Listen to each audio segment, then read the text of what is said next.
Tumaba ba ako? Atong. Siyempre, Ru, ayaw kitang makita dito eh. Nauumay na ako sa pagmumukha. Yung chicks ko daw. Tumataba na.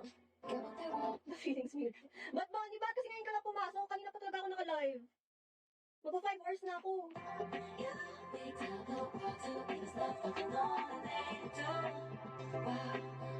Mag-ano na ulit ako, mag-boxing na ulit ako, Junkie.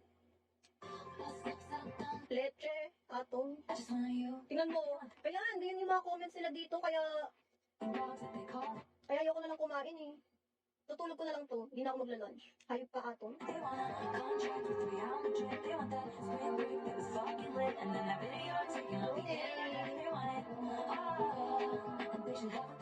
Zach! Uy, Zach! Ayoko. Magpapabotox na. Di ba uso yun? Yung botox, yung Barbie arms, para maliit yung braso. Yakuza! Zach! Thank you. Ano ka sa mani Yakuza? Thank you, Yakuza. Parang si Andrea, brilliant. Parang okay yung braso ni Andrea. Nakita niyo ba yung pictures niya? Parang ang liit ng braso niya compared sa buong katawan niya. Medyo hindi siya proportion. John G, thank you. Tigilan mo ko, Zach. Bumalik ka na ulit doon, Zach. Sa'yo rin manabat po. Parang nag-aadi. Bakit? Sobrang payat. Sobrang payat niya eh, no? Ganun nga yung gusto kong payat eh.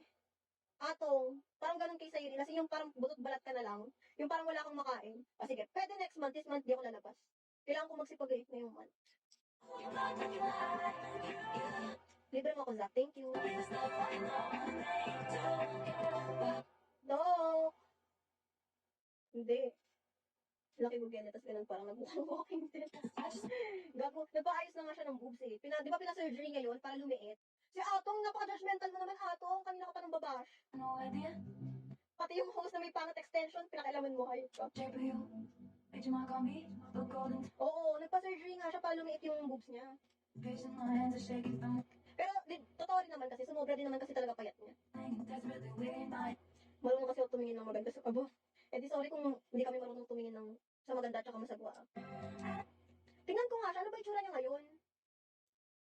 Ano ang pangalan nun, Cyril? Ay, oo nga, sobrang payat niya. Pati yung mukha niya parang lumubog. Ayun o. Oo nga. Pwede na. Shut up, Atong. Oo nga.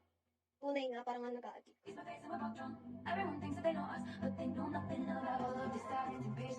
Okay lang. Okay ko sa opinion mo, Atong. Tinanong ko ba? May nagtanong ba sa opinion mo, Atong? RBP. Jello.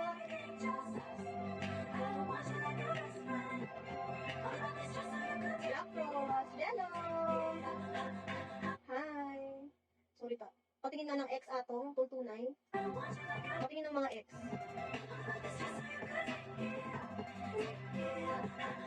Wala, pagod na, Jello. Ba't hindi ka ba nabibigo? Cali Finance.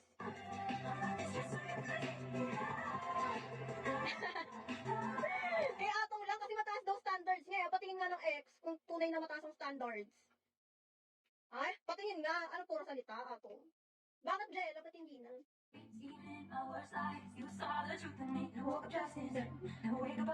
Mayabang ko si Atong eh. Parang sinabi ni Atong na pogi siya para mag-demand ng ganong standards. Pogi ka, Atong?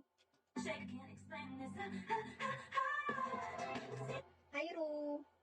Bumalik. Nandun pa rin ba kayo, Jello? Sa Pasig pa din? Ay, nga, hinarap mo. Itang ina mo. Leche. Kailan kayo lilipat ng QC, Jello? Nakakainis si Atong. Up. Enjoy! Next year pa. Matagal pa pala. Akala ko this year kayo eh. Maglalasing na naman si Jello. Popoblasyon na naman siya.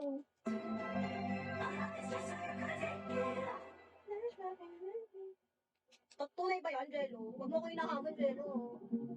Yun lang. Yun lang.